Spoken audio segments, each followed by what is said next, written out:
इतिहास में ना कुछ नायक गुमनामी के अंधेरों में कहीं खो जाते हैं। आज हम एक ऐसे ही शासक की कहानी में उतरेंगे जिसने एक पूरे साम्राज्य को उस तूफान से बचाया जिसने रोम जैसी ताकत को भी घुटनों पर ला दिया था। ये कहानी है स्कंदगुप्त की और हूणों पर उसकी उस महान जीत की। अब देखिए, इस कहानी को समझने के लिए हमें सबसे पहले उस खतरे को समझना होगा जिसका सामना भारत कर रहा था। ये खतरा थे हूण। ये कोई आम हमलावर नहीं थे। नहीं, ये तो विनाश का एक चलता फिरता बवंडर थे।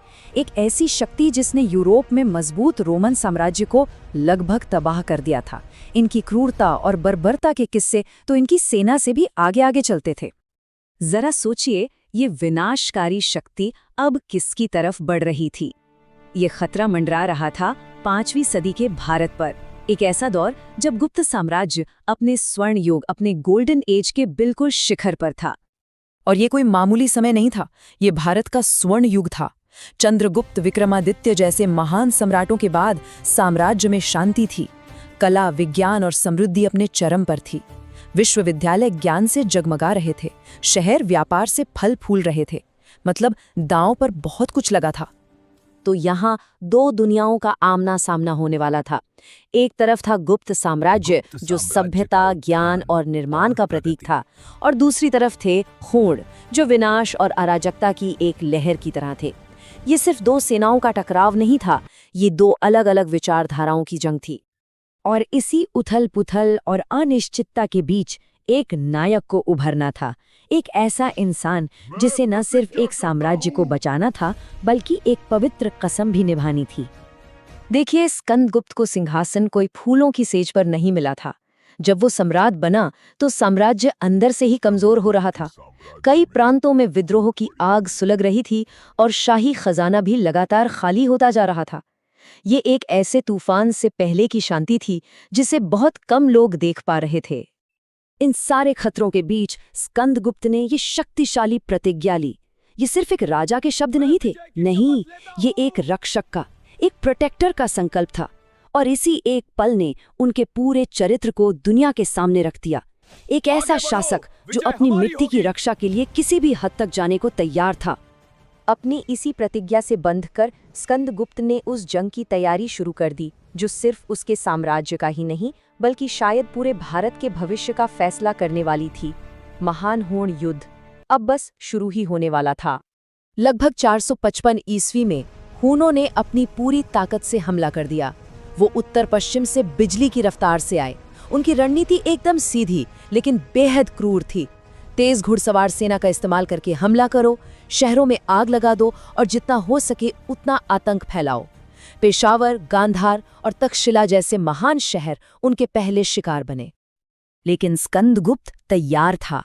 उसने सिर्फ एक बड़ी सेना ही नहीं जुटाई, उसने होशियारी से काम लिया। सबसे जरूरी बात यह थी कि उसने अपनी घुड़सवार सेना और तीरंदाजों को हूणों की तरह ही लड़ने के लिए ट्रेन किया। वो समझ गया था कि इस नए दुश्मन से लड़ने के लिए पुरानी तरकीबें काम नहीं आएंगी। उसे आग से आग का ही मुकाबला करना था। और आखिरकार वो दिन आ ही गया जब दोनों सेनाएं आमने सामने थीं। जंग का मैदान था सिंधु नदी के किनारे एक बहुत बड़ा मैदान, एक ऐसी जगह जो घुड़सवार सेना की लड़ाई के लिए बिल्कुल सही थी। यहाँ रफ्तार और रणनीति ही जीत या हार का फैसला करने वाली थी।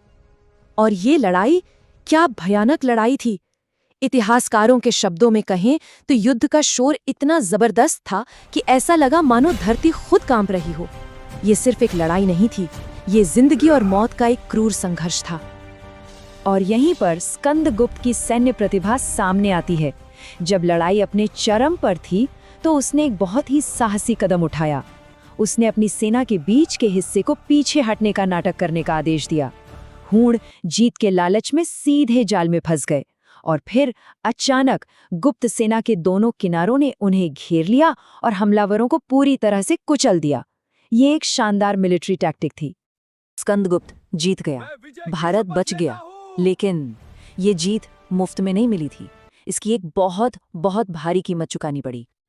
जीत के बावजूद इस युद्ध ने साम्राज्य पर बहुत गहरे जख्म छोड़ दिए।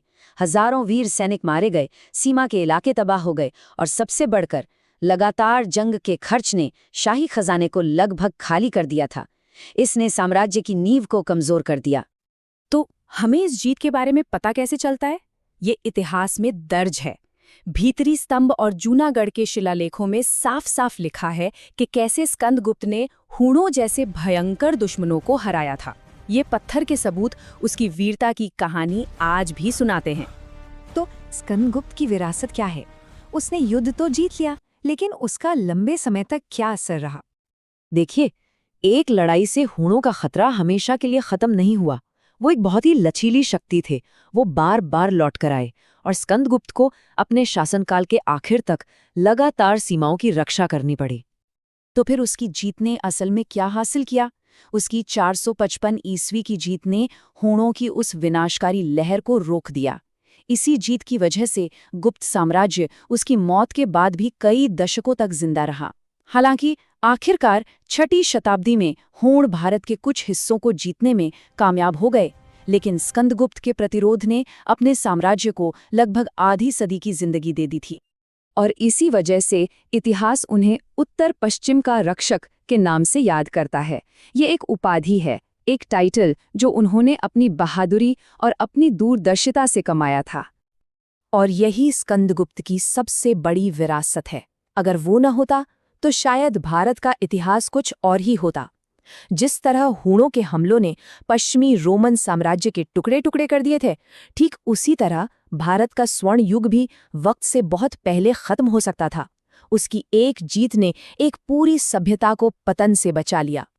तो ये कहानी हमें एक सवाल के साथ छोड़ जाती है। एक पल के लिए बस सोचिए, अगर उस दिन सिंधु नदी के किनारे स्कंदगुप्त हार जाता तो आज का भारत कैसा होता?